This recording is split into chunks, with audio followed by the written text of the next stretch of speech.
I am copying Officer Sennett on this email to express my gratitude to him for his continued interaction with our family through his role in community policing. Officer Sennett and I had been in contact a few months back, and his level of commitment and caring led my child to being able to turn anxiety and distress around last week with you. What I mean by this is that Officer Sennett took the time to learn about my child's condition and put notes and a picture in your system. So when or if the police were called, there would be information available. I am sure that these notes helped you when you approached my child. The Community Policing Initiative is a godsend for families that have mentally ill members, and the Mansfield Police Department is to be commended for it. Warm regards. Hello, I'm Ronald Sellon, the police chief here in Mansfield, Massachusetts. I'm joined here today with Officer Mike Fedor and Officer Dave Sennett. What you just heard was a letter from a appreciative parent regarding some of the hard work that Dave and Mike have done over the last couple of years in their role as in the problem-oriented policing unit. The reason for the problem-oriented policing unit being created and for the application of problem-oriented policing here in Mansfield is because the traditional model of policing, in my opinion and in many people's opinion, applies a superficial response to policing as a whole. Those issues end up going unattended to, and the result is that oftentimes is that police have to keep addressing the symptoms of the problem as opposed to dealing with the root cause in and of itself. Problem-oriented policing was created by Dr. Herman Goldstein, who was also the originator of community policing, and in his opinion, it is the next evolutionary step to community policing. Let me tell you a little something about what problem-oriented policing is. Problem-oriented policing is about dealing with quality of life issues. Problem-oriented policing is about dealing with issues that affect people on a day-to-day basis, but doing so in a way that actually deals with the root cause, the underlying issues, the ones that truly affect people on a regular basis. As one example, today what we are dealing with in this entire nation, and Mansfield is not unique, is the opioid crisis. We are dealing with a record number of overdoses. We are dealing with a record number of addicts on the opioids. And what's happening now is that under the traditional model of policing, what would happen is that we would react to a overdose. We would give the person Narcan, the fire department would give them Narcan, we would do our best to make sure that they survived the encounter. They would get sent off to the hospital, but then there was very little attention paid to them from that point forward. Mike, Dave, do you guys want to talk a little bit about what you guys are doing now when it comes to problem-oriented policing and how you are handling opioid?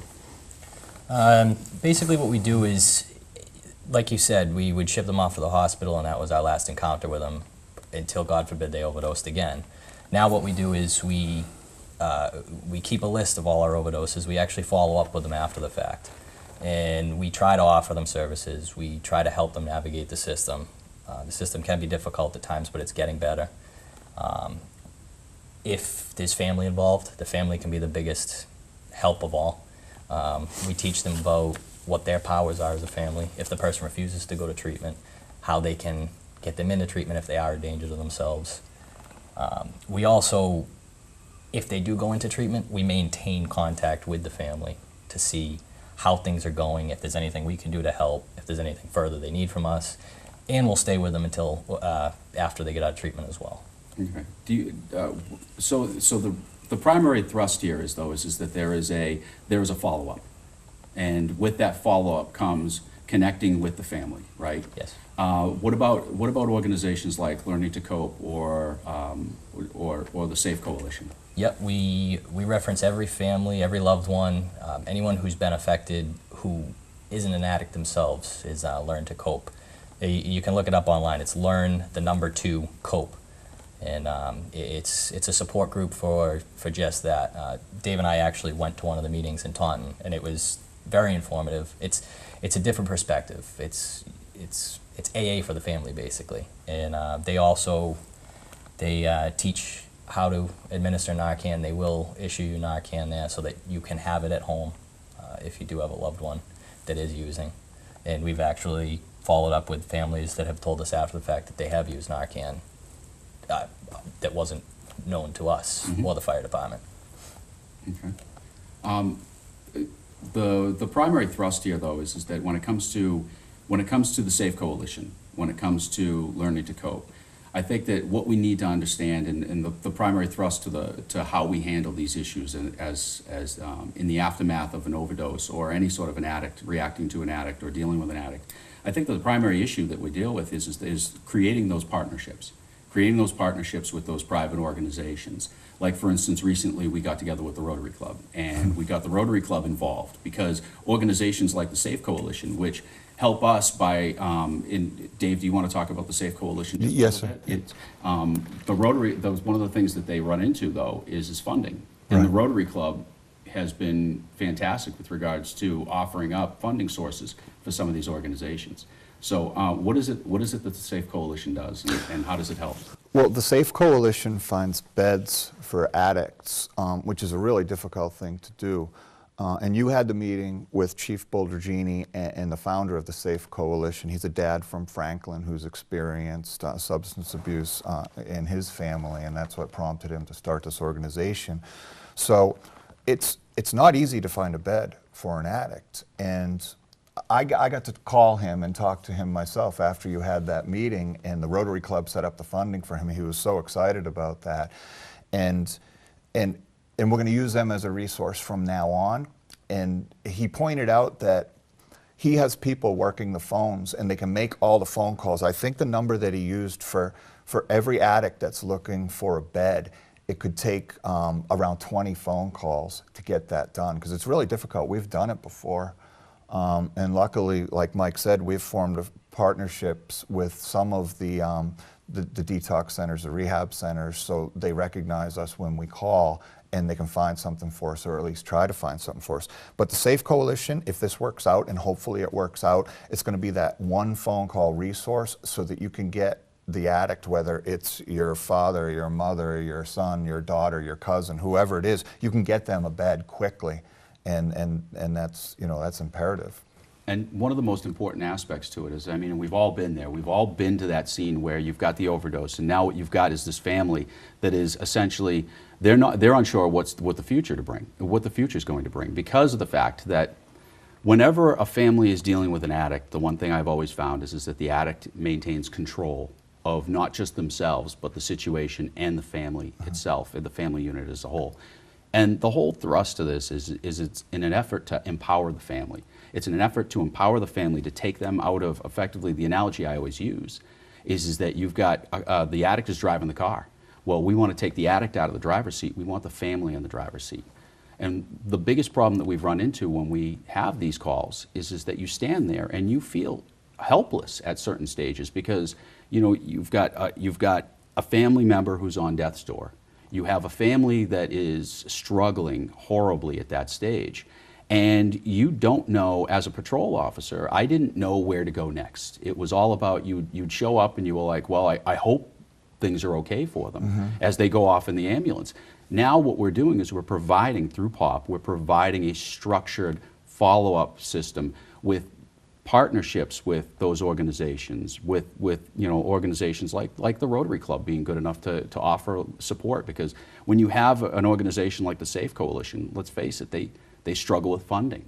But we need that quote-unquote small army of people that are willing to man the phones for us, to do those phone calls in advance, because they're going to help build the relationships now with these addiction centers and being able to find rehab beds for these people. And the sooner we can get that to happen, the better off the family's going to be, the better off the addict's going to be, the better off everybody's going to be. And quite frankly, at its very root cause, we're going to look at not having to respond multiple times, because we have all been there where we've responded to the same incident. And I mean, do you guys, do any of those come to mind?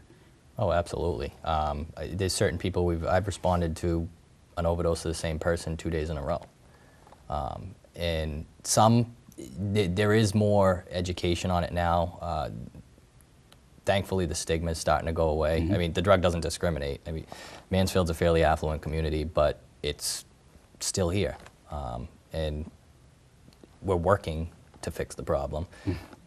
But it's going to take a while. But We don't feel so helpless anymore. Yeah. You know, we feel that we can actually offer something rather than just feel badly for somebody or their family.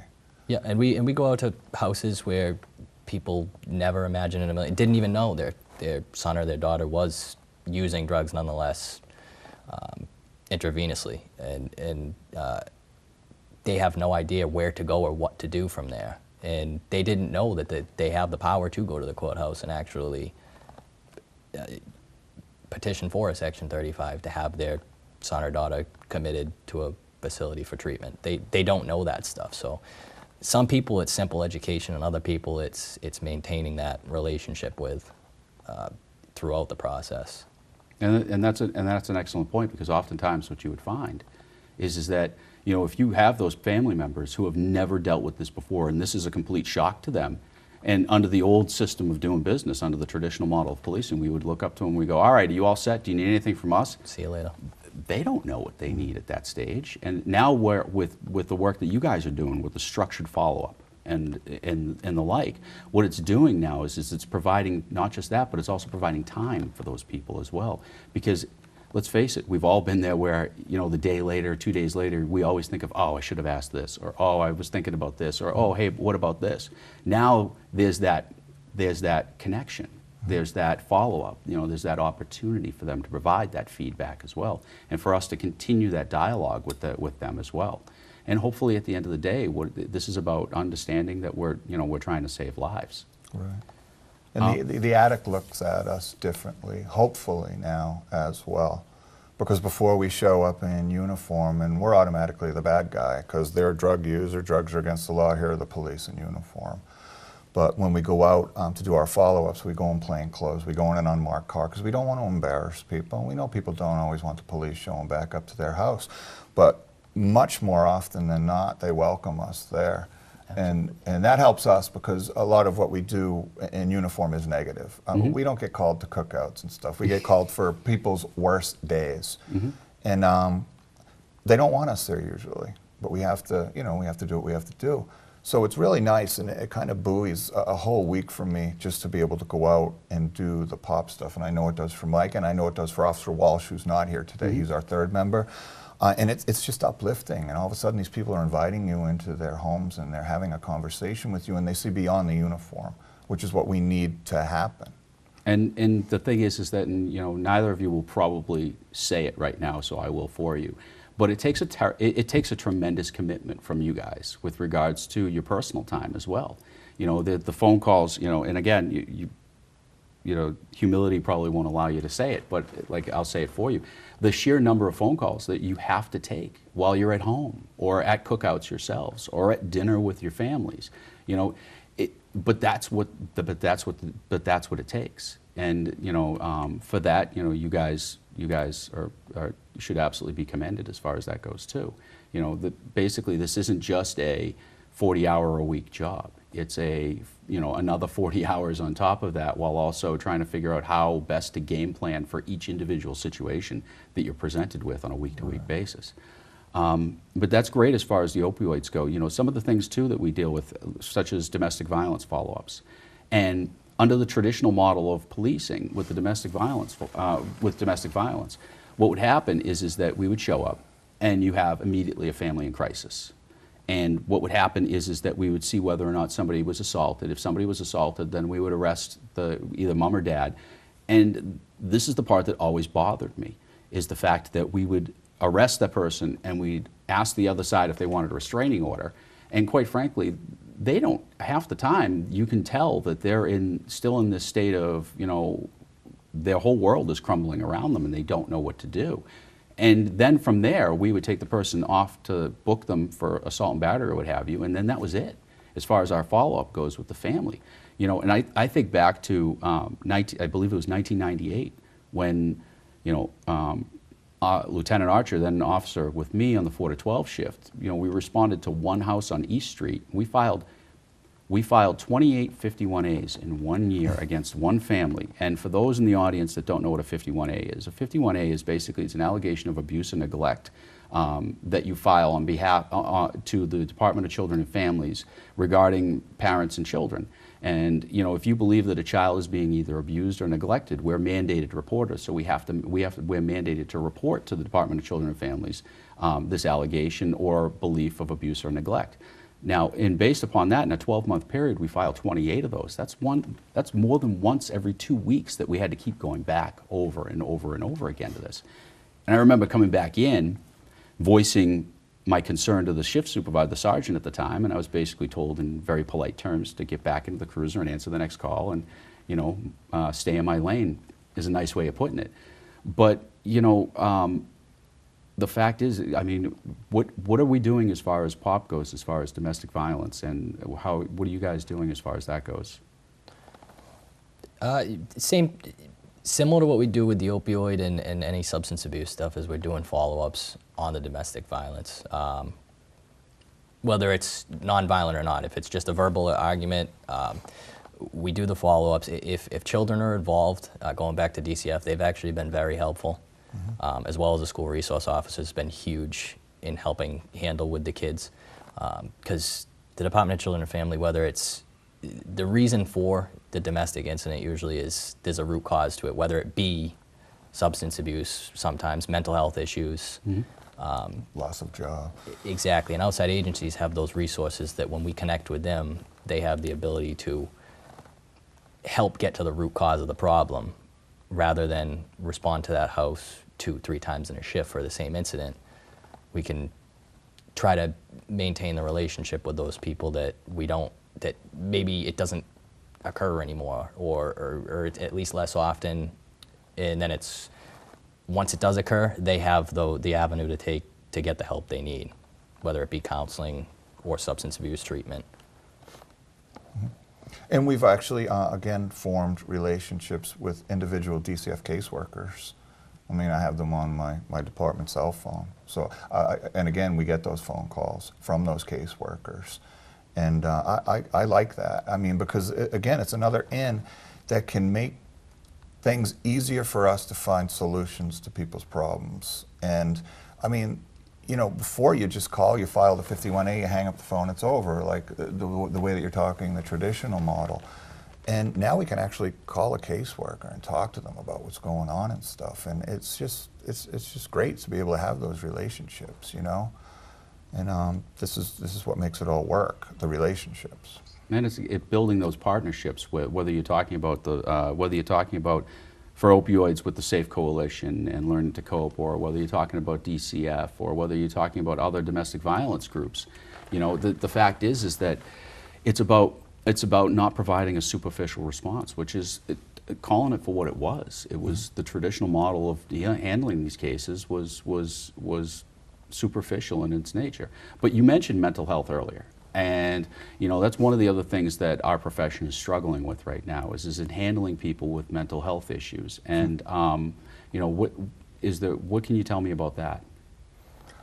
I think one of the struggles is I think that people expect more out of us than we're actually capable of doing as far as mental health goes. The job's already difficult enough as it is, but now we're expected, and if you look at this is part of the narrative that we're seeing around the country right now, that we're supposed to be mental health experts at this point. We're supposed to be able to recognize, we're supposed to be able to automatically de-escalate even an extremely violent situation without resorting to any use of force.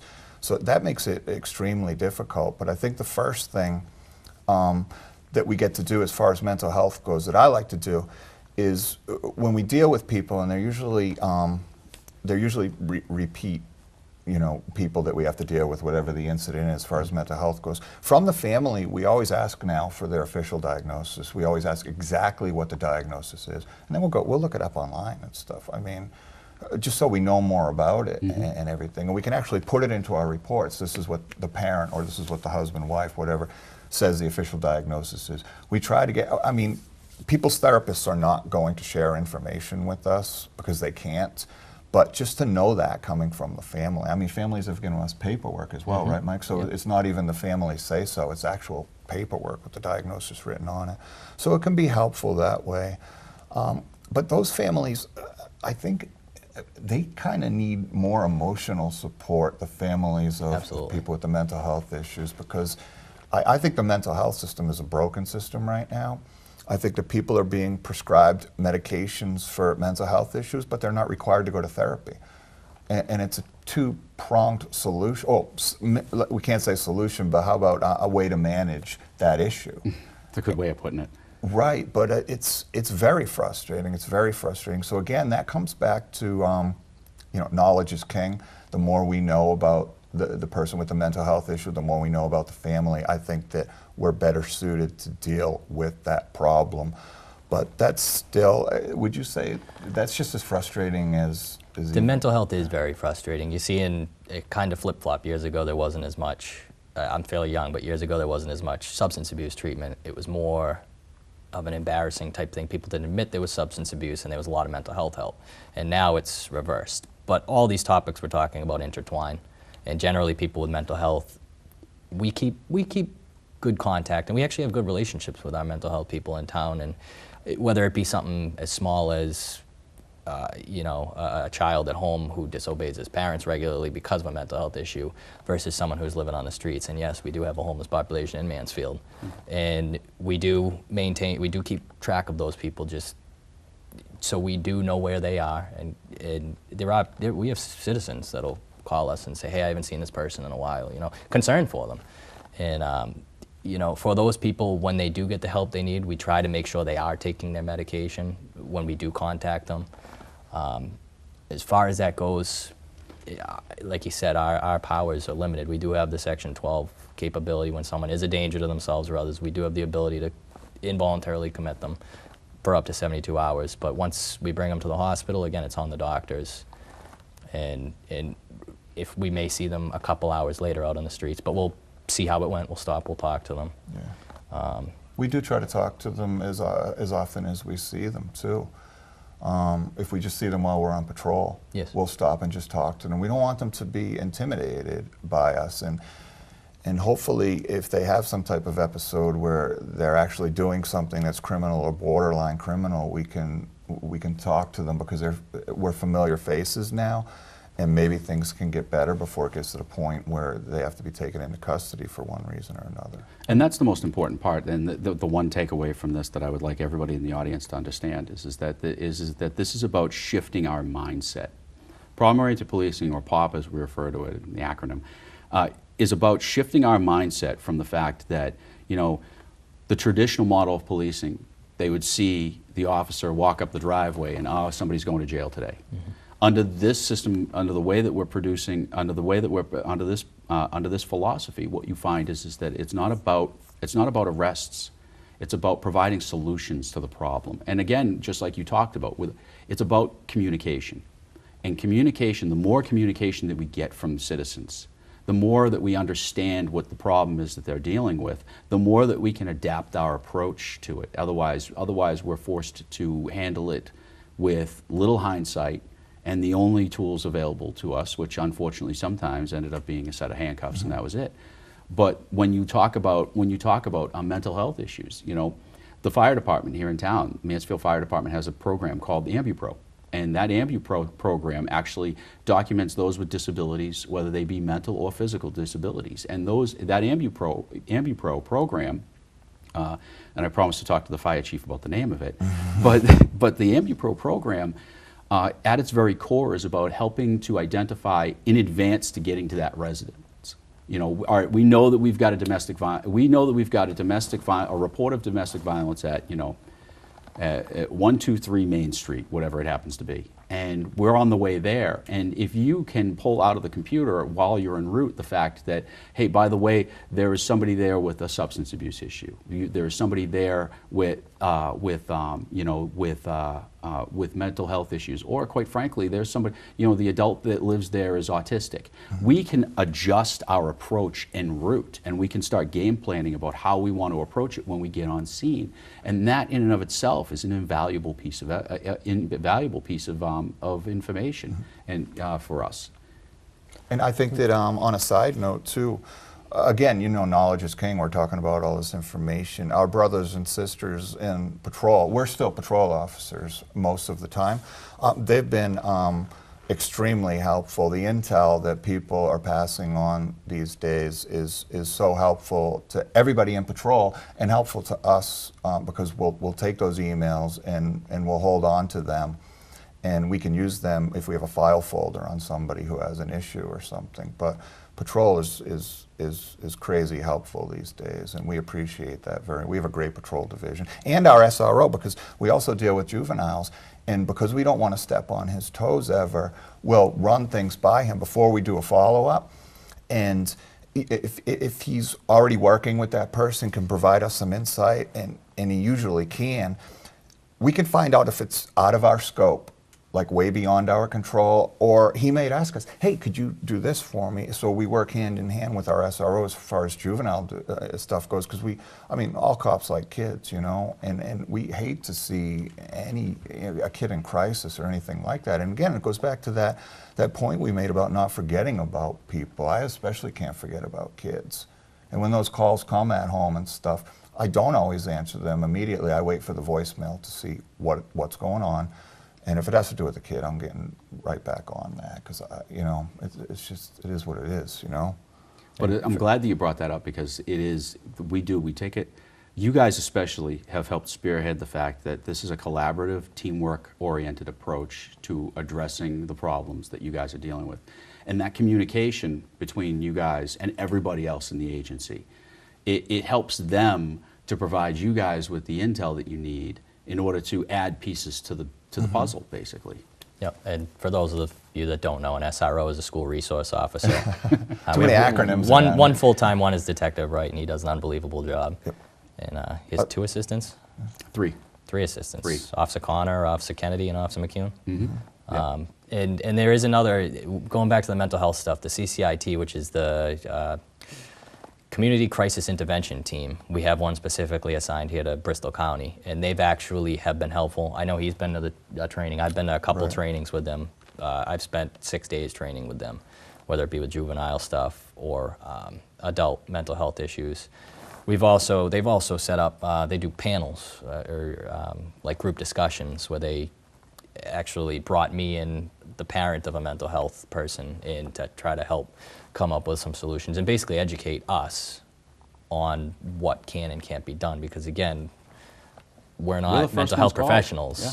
We deal with it all the time, but we're not professionals in it, so we're learning as we go with the mental health. So I'm glad that you brought up that. I'm glad that you brought that up, because that is a critical piece as far as building a regional, even not so much even a local, just here in Mansfield, but building a regional response to dealing with a lot of these issues in and of itself. Mm-hmm. One of the last big things that you guys handle relates to the calls for service. And I talked earlier about the fact that I went back, myself and Frank went back to that residence 28 times in one 12-month period. Now, when we talk about problem-oriented policing and what the ultimate goals are, one of the major goals specifically related to our agency is the reduction of calls for service.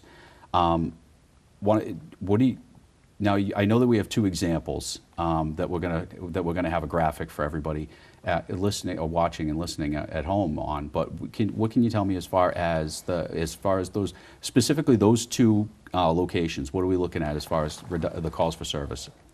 Well, most of what we've talked about in general will reduce calls for service, because when you get these people the services they need, when people need help or they're in crisis, that's when we're called. If you can prevent that from happening, or if you can help people in how to deal with that or where to look, the problem doesn't go away, but it's managed. And one thing we've done is we've made very good relationships with management of all the apartment communities in town. And yes, generally our call volumes are higher at apartment complexes, but that's because you have hundreds of people living in a very small area sharing walls, which naturally you're going to get higher call volume. I actually brought some numbers of one of our facilities, and I highlighted a couple things in one of the facilities. So we started this unit back in the summer of 2015. And in one of our facilities, domestic disturbances have gone down since 2015, 29%. Just disturbance generals, which could be anything from a fight to noise complaints. That's gone down 55%. larcenies have gone down 45%. Malicious damage or vandalism is 56%. And suspicious or unwanted people or motor vehicles in the area has gone down 42%. And that's just in one of the facilities. And that's simply working with management. And these management companies have said to us, like, they were elated that we walk in and start talking to them. They wanted to have relationships with us. And it was just the old style is we never thought, hey, maybe we should go talk to the management company about these people who are living in their facility causing this quality of life issue for everyone else. And I mean, Yeah, it's great. Again, they're also on our cell phones. We also take those phone calls at home and stuff. But we love to hear from them because it's a give and take relationship. And we love to visit them because we give each other intel. You know, we give them what we can give them as a police department, and they give us what they can give us. And we've worked with our management companies around town, including the Mansfield Housing Authority. We formed a relationship with Mike Forbes over there, who's fantastic, because, you know, we have properties in Mansfield that that people live in, and those people don't always belong there. We've exposed fraud, or helped to expose fraud in some of our with some of our subsidized housing in town, and because there is a different side of POP as well. I mean, everything we've talked about so far has been very, very positive, but you know, bottom line is, if you're one of these people who you mentioned the 51As years ago, back in '98, filing so many. If you're one of these people who make a living out of creating disturbances because you love the drama, or there are domestic incidents at your house, or you've got people, you know, there who are causing problems that shouldn't even be living with you because they're not on your lease, things like that, we'll work with management companies, we'll work with the housing authority to keep those people in check. And if those people don't comply, they can actually lose their housing vouchers, they can lose their homes. And the most important part with regards to that too is that what we're seeing is that you see the call for service reduction, but it's coinciding with the increase in community engagement that you guys are engaged with. And what we're finding is that it's not a superficial a call for service reduction, because the reason why there's less calls for service there is because we're solving the underlying problems. And this is the thing is that for every disturbance call that we get, there is a ripple effect that affects the quality of life of innumerous numbers of people in that apartment complex. And now what we've managed to do through your hard work is that we've managed to reduce the impact on people that are living in those areas. It's commendable. It's a great job thus far. We've made some great strides as far as that goes. But again, it's about not superficially responding there over and over again. Right. And it's about going there and building that relationship and that community engagement and listening to people and understanding what the true problem is. And then once you figure out what the true problem is there, then helping to, because you guys have come up with some great out-of-the-box ways of doing, of solving some of the problems. Coming up with an out-of-the-box, non-traditionalist way of handling the problem, solving the problem in and of itself, and then improving people's quality of life. And realistically, at the end of the day, I mean, every single person that came into this job, we all said the same thing. You know, we came into this job to help people. But, you know, it's through POP, I feel as though we're finally getting there as far as helping people solve their problems, as opposed to simply just showing up and then in this defeatist format going, well, I guess I'll be back here again in 8 hours, or I'll be back here again in 2 hours, you know. It's again, like I said, you know, in summarizing all of it, I think that the one thing that we need to remember is that the problem-oriented policing philosophy, the concept, and the tactics and the teamwork approach that you guys are applying is about combating the superficial approach to handling quality of life issues, crime problems, and other issues in our community, and handling realistically solving the problems at their core. I'd like to thank everybody, and I'm going to leave you with another letter that was recently sent to us from another appreciative parent. I'm Chief Salon. This is Mike Fenor, Dave Sennett, and thank you very much for joining us. Hi, Officer Fenor. Just wanted to drop a note to let you know my child is doing amazingly well. Getting close to 5 months into recovery, and I feel like I have my child back. Thanks to you and all the guys at MPD for helping us get through it all.